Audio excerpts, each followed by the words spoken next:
Janmashtami special Shri Krishna जन्म कथा। जब आकाशवाणी हुई, हे कंस। भाद्रपद कृष्ण अष्टमी को श्री कृष्ण जन्माष्टमी कहते हैं, क्योंकि यह दिन भगवान श्री कृष्ण का जन्म दिवस माना जाता है। इसी तिथि की घनघोर अंधेरी आधी रात को रोहिणी नक्षत्र में मथुरा के कारागार में वसुदेव की पत्नी देवकी के गर्भ से भगवान श्री कृष्ण ने जन्म लिया था। यह तिथि उसी शुभ घड़ी की याद दिलाती है और सारे देश में बड़ी धूमधाम से मनाई जाती है। जन्माष्टमी के दिन भगवान श्री कृष्ण की जन्म संबंधी कथा भी सुनते सुनाते हैं, जो इस प्रकार है। द्वापर युग में भोजवंशी राजा उग्रसेन मथुरा में राज्य करते थे। उनके आताताई पुत्र कंस ने उन्हें गद्दी से उतार दिया और स्वयं मथुरा का राजा बन बैठा। कंस की एक बहन देवकी थी, जिसका विवाह वसुदेव नामक यदुवंशी सरदार से हुआ था।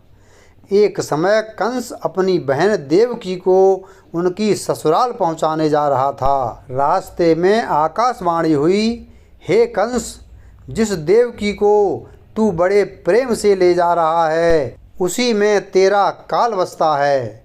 इसी के गर्भ से उत्पन्न 8वां बालक तेरा वध करेगा। यह सुनकर कंस वसुदेव को मारने के लिए उद्यत हुआ।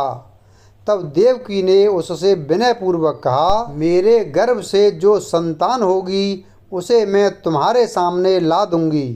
बहनोई को मारने से क्या लाभ है। कंस ने देवकी की बात मान ली और मथुरा वापस चला आया। उसने वसुदेव और देवकी को कारागृह में डाल दिया। वसुदेव देवकी के एक एक करके 7 बच्चे हुए और 7 को जन्म लेते ही कंस ने मार डाला। अब 8वां बच्चा होने वाला था। कारागार में उन पर कड़े पहरे बैठा दिए गए। उसी समय नंद की पत्नी यशोदा को भी बच्चा होने वाला था। उन्होंने वसुदेव देवकी के दुखी जीवन को देख 8वें बच्चे की रक्षा का उपाय रचा। जिस समय वसुदेव देवकी को पुत्र पैदा हुआ, उसी समय संयोग से यशोदा के गर्भ से एक कन्या का जन्म हुआ, जो और कुछ नहीं सिर्फ माया थी। जिस कोठरी में देवकी वसुदेव कैद थे, उसमें अचानक प्रकाश हुआ और उनके सामने शंख चक्र गदा पद्म धारण किए चतुर्भुज भगवान प्रकट हुए। दोनों भगवान के चरणों में गिर पड़े। तब भगवान ने उनसे कहा, अब मैं पुनः नवजात शिशु का रूप धारण कर लेता हूँ। तुम मुझे इसी समय अपने मित्र नंद जी के घर गोकुल में भेज आओ और उनके यहाँ जो कन्या जन्मी है उसे लाकर कंस के हवाले कर दो। इस समय वातावरण अनुकूल नहीं है, फिर भी तुम चिंता न करो।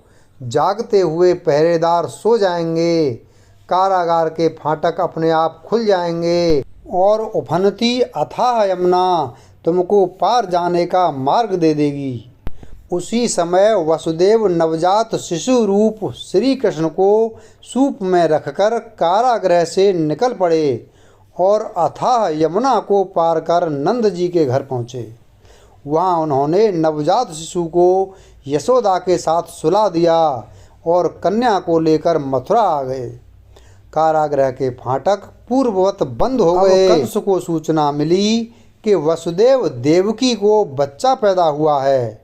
उसने बंदी गृह में जाकर देवकी के हाथ से नवजात कन्या को छीनकर पृथ्वी पर पटक देना चाहा, परंतु वह कन्या आकाश में उड़ गई और वहाँ से कहा, अरे मूर्ख, मुझे मारने से क्या होगा। तुझे मारने वाला तो गोकुल में जा पहुँचा है। वह जल्द ही तुझे तेरे पापों का दंड देगा। यह है श्री कृष्ण जन्म की कथा। जय श्री कृष्ण। वीडियो अगर पसंद आया हो तो वीडियो को लाइक करें, चैनल को सब्सक्राइब करें और बेल आइकन प्रेस करें। धन्यवाद।